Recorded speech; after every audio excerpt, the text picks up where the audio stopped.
Ti considerano un po' il loro angelo custode?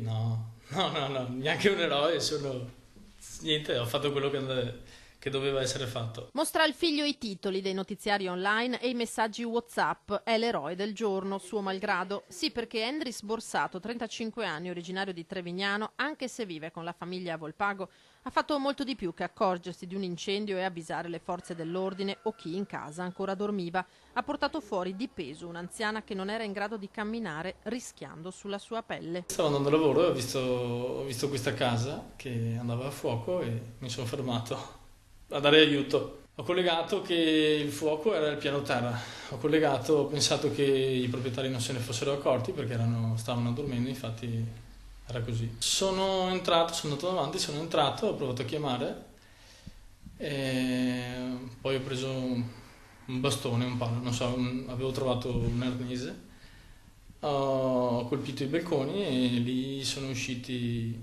questi due anziani.